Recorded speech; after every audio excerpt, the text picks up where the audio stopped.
जो हम संसार से थोड़ा हट करके हम अपनी आत्मा के साथ, अपनी चेतना के साथ अपना जीवन जीते हैं, वह जीवन श्रेष्ठ जीवन कहलाता है, उत्कृष्ट जीवन कहलाता है।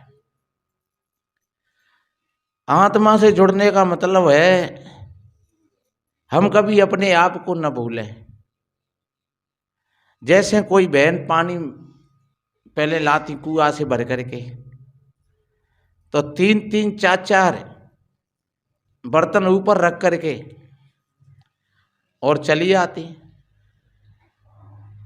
और रास्ता में कोई सखी सहेली मिल गई तो फिर बात कर रही हैं ठाड़ी ठाड़ी और खूब हाथ फेंक फेंक करके,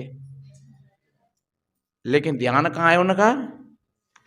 ध्यान उस गगरी पे, उन बर्तनों पर है। ऐसे ही हम संसार में कुछ भी काम करें, लेकिन हम जुड़े रहें अपनी आत्मा से। एक और उदाहरण दिया, जैसे नट तमाशा करता है और नटनी बांस पर चढ़ती है और नट ढोल बजाता है, ताल लगाता है, और वो नटनी बांस पर झूल रही है, उसका बांस है, उस बांस से झोंक साध है,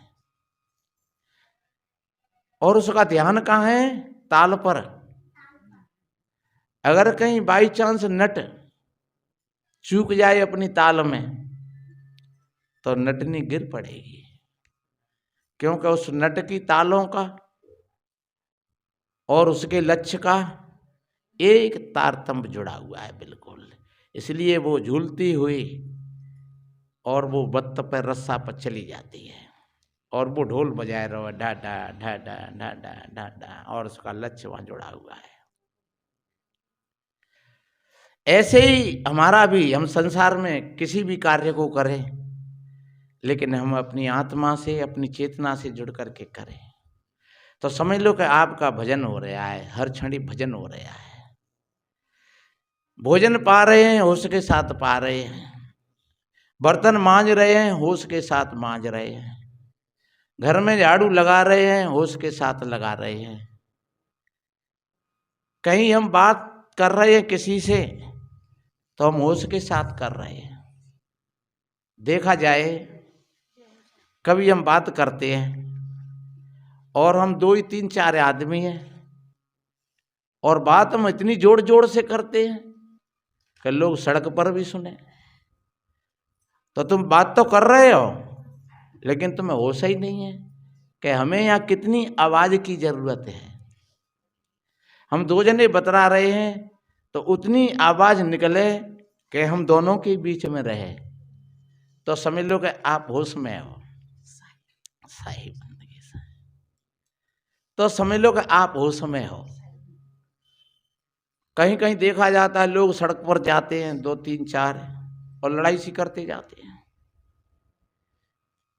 कभी कभी हम भी देखते हैं, साधु महात्मा 2-4 बैठे हैं और लगता है कि क्या लठियाई हो रही है, कितनी जोर जोर से बात। तो ये सब बेहोशी का जीवन है। हम बोल रहे हैं तो हम एक एक शब्द को सुने, अपने ही शब्दों को सुने।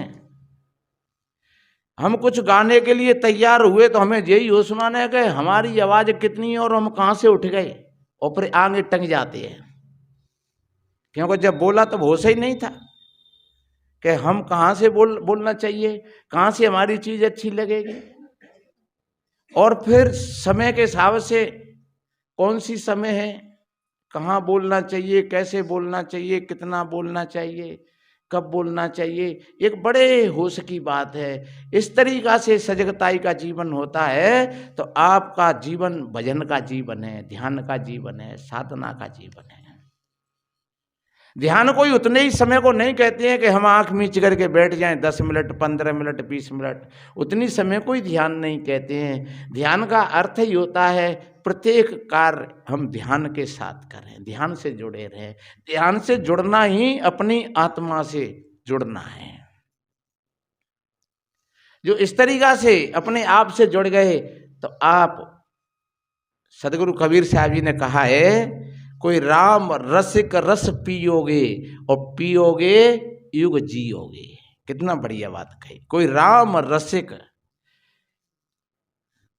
उसमें गाते नहीं कि राम रस भैया बरसी रहो रे, ऐसो नाने कोई जाए कोई चाखी रहो रे। कितनी बढ़िया बात कहीजिए कि राम रस भैया, ये राम रस है, ये बरस रहा है, पर कोई चाखने वाला ही चाख पाता है। कोई राम रसिक रस पियोगे तो पियोगे युग जियोगे। तुम अपनी आत्मा से जुड़ करके किसी भी कार्य को करोगे, तुम भोजन भी पाओगे, वो राम रस बन जाएगा। तुम अपनी आत्मा से जुड़ करके कोई भी गृहस्थी का कार्य कर रहे हो, वो सब भजन में आ जाएगा, सब ध्यान में आ जाएगा। भजन ध्यान का साधना का जीवन ऐसा जीवन होता है, तमस नहीं होती है उसमें, अहंकार नहीं होता है, घमंड नहीं होता है। घमंड तो जब ही होता है जब हमें लगता है कि हम कुछ कर रहे हैं। अहंकार जब ही होता है जब लगता है कि हमने कुछ नया कर दिया है। लेकिन जब हम अपनी आत्मा से जुड़ करके कोई काम करते हैं सज्जनों, वो काम आपका सुंदर बनेगा, तुमको भी शांति मिलेगी और दूसरों को भी शांति मिलेगी। एक बार एक गुरु ने, चेला ने कहा गुरु जी से, गुरुदेव वास्तव में उत्कृष्ट जीवन यानी अच्छा जीवन कौन सा जीवन होता है? गुरु ने कहा तो चल फिर बताएंगे कभी। तो कहीं कोई एक मकान का, कोई एक मंदिर का निर्माण चल रहा था और गुरु और चेला दोनों वहां पहुंच गए। तो एक आदमी भैया, दोपहरी तो पड़ी रही थोड़ी, और पत्थर फोड़ रहा था, पत्थर बना रहा था वो। गुरु ने जाकर के पूछा भैया क्या कर रहे हो? और वो एकदम देख कर गए तो फूटे गई हैं, दिख रहा उन्होंने पत्थर बनाए रहा हूं। कहूँ जे आए हो वो सीधी करी कराई। हाँ दिन में ना दिख रहा होगा क्या कर रहा है। हमें पूछ सवेरे ते लगाते हो संज्ञा है जाती है, तब जैसे तैसे मोड़ी मोड़ने पार रहे हैं। बने को साधु पूछ रहे हो क्या कर रहे हो? बोले ठीक है बेटा, बहुत बढ़िया, कोई बात नहीं है, संत तो संत होते हैं। और आगे एक दूसरा व्यक्ति, वो भी कुछ कर रहा था, चिनाई कर रहा था। महात्मा जी ने कहा भैया क्या कर रहे हो? अरे बोले महाराज ये चिनाई कर रहा हूं, और इस चिनाई के बावजूद हमको शाम को कुछ पैसा मिल जाएगा, उससे हम अपने बच्चों का जीवन यापन कर लेंगे, अपनी कुछ सौदा ले जाएंगे, साग सब्जी ले जाएंगे, कुछ दाल तेल दरिया ले जाएंगे और स्वयं पाएंगे और बच्चों को पवाएंगे। बोले ठीक है, बहुत बढ़िया बेटा। एक तीसरा व्यक्ति और था, वो भी कुछ और कर रहा था, कोई पत्थरों की सेटिंग कर रहा था बढ़िया। उस व्यक्ति के जब पास में पहुंचे, वो व्यक्ति आया खड़ा होकर के, संतों से उसने नमस्कार किया, साहिब बंदगी किया, सीताराम किया। महात्मा जी ने कहा जय हो, आनंद करो, मौज करो, पर तुम क्या कर रहे हो?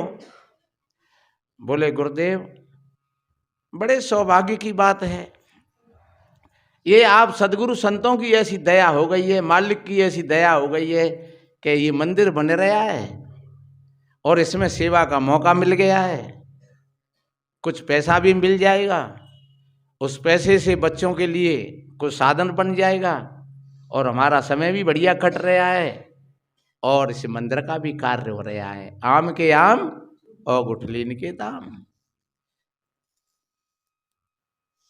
बहुत बढ़िया बेटा, बहुत बढ़िया।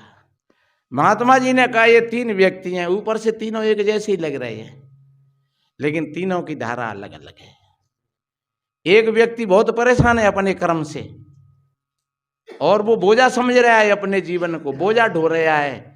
तो जो बोझा ढो रहा है वो भय के साथ में जी रहा है, चिंताओं के साथ में जी रहा है, टेंशनों के साथ में जी रहा है, बार बार बीमार भी हो जाता है, वो व्यक्ति अपने जीवन का बोझा ढो रहा है।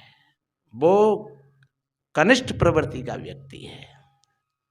एक दूसरा व्यक्ति और है, वो मध्यस्थ व्यक्ति है। वो एक अपना काम समझ करके काम कर रहा है और अपने पैसे ले रहा है और अपना जीवन यापन कर रहा है और ज़्यादा उसको कुछ लेना देना नहीं है। लेकिन तीसरा व्यक्ति है, वो व्यक्ति उत्कृष्ट जीवन है उस व्यक्ति का, जो एक अपना कर्तव्य समझ करके वो अपना पाठ खेल रहा है और उसके बावजूद कुछ मिल रहा है, उससे वो अपने परिवार का जीवन यापन कर रहा है। उसको दुख नहीं है, कोई चिंता नहीं है, कोई टेंशन नहीं है, कोई भय नहीं है। ऐसा जीवन अगर हमारा हो तो समझ लो कि हम अपने परमात्मा से जुड़ गए, अपनी आत्मा से जुड़ गए। हम काम तो कर ही रहे हैं और राम रस भी साथ साथ पी रहे हैं, क्योंकि वो आनंद है, वो सुख है, वो शांति है, वो सब एक आनंद है, वो राम रस है। राम रस ऐसा नहीं है कि कोई हमें कोई मीठो करके पियाई दे या कोई खट्टो करके पियाई दे या भीतर में हमको राम राम कहें तो फिर हमारो कुछ और स्वाद बदले। नहीं, ये जीवन की प्रक्रिया है, बात समझने की होती है सबकी सब। तो मेरे भाई बहनों, ऐसा जीवन जो भाई बहन जीते हैं वह जीवन ज़्यादा सार्थक होता है। न कोई लड़ाई है, न कोई झगड़ा है, आपस में प्रेम है, समता है और हम एक एक काम को अपने ध्यान और साधना से के साथ में करते चले जाते हैं। इसलिए मेरे भाई बहनों, मैंने निवेदन किया कि जो हम अपने से जुड़ करके और फिर हम संसार में रहेंगे तो ऐसे ही जानो जैसे कमल है तो कीचड़ में भोजन कहाँ से ले रहा है, वो कीचड़ से ले रहा है, लेकिन उसके पत्ता पर एक भी पानी की बूंद नहीं है और उसका फूल ऊपर खिल रहा है। ऐसे ही हमारा भी ये चेतना का फूल ये ऊपर खिल जाए और हमारे चित्त रूपी ये पत्ता पर संसार रूपी पानी की कोई एक बूंद न ठहरे।